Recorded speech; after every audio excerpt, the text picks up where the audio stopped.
Ja, og Jesu navnet. Så får jeg halda av fram og gjøre onkrar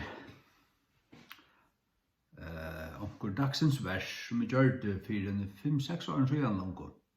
Gjør det 26. Her har vi et gammelt Nya Testament her, og jeg har skrivet at hetta manglar eller være sett spurning vi i Alexandriskun Bibelen gassarium. Hetta så et Nya Testament fra 2011. Her jeg har valgt avvis vers ut og kort og lita til årene, lukkas som til kritiske årene og kritiske setningene som jeg vil vise av. Hikk, i Galaterbrevnen 5:12 sier Alexandriska Bibler nekka sera avheppe. Og det altså Bibelstendet gav vi at tar som øsa tikkun opp hadde lim lesta seg sjálvar. Lim lesta seg sjálvar. Altså det Paulus har lukt at innskja til at folk skulle skjera seg sjálv til avlufs. Var Paulus ein masochist til oksorit? Ikke ut i sånne bøyblene, men åpenbart ut i Alexandrisko, som ikke råkner som Guds bøyble. Jeg har fortalt deg at det den ikke. Viktor sier, jeg vil ikke at høyre hadde skåret seg sjálvar sundur, tar og vittløya tikkun. Skåret seg sjálvar sundur. Det ikke øyde jo. Hva sier King James? I would that they were even cut off, which trouble you. Jeg vilja at har var skorner av, som øregva tikkun.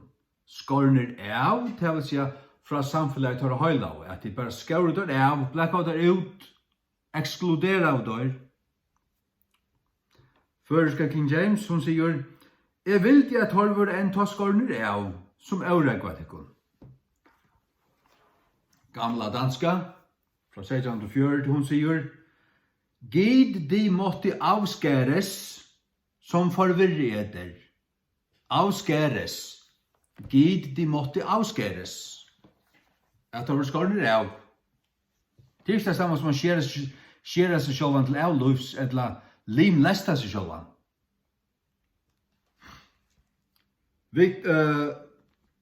Luther sier,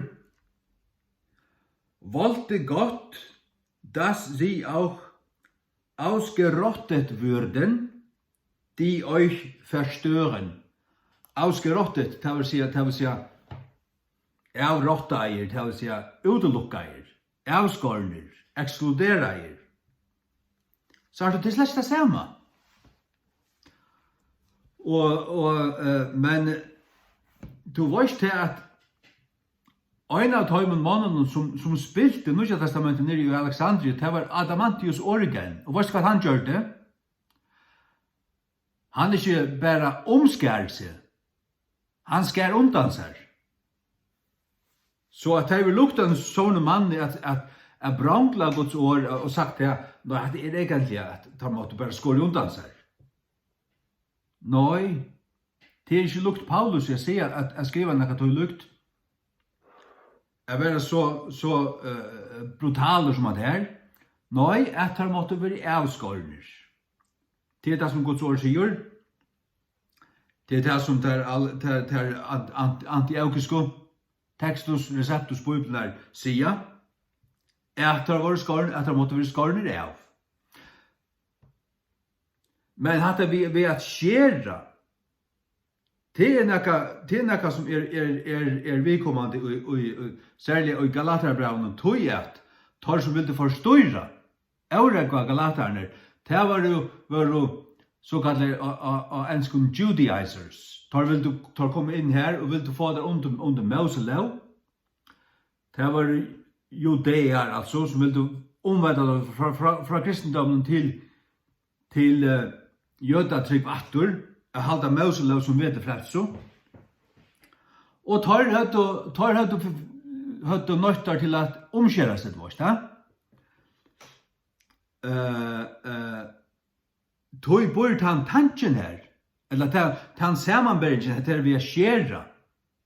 Men Paulus säger att han måtte være skårner av. At tar måtte være skårner av. Ikke at han måtte skåre undan seg. Så det er ikke det samme. Og det månande domligere at han måtte være skårner av, enn til at han måtte skåre undan seg. Det er det.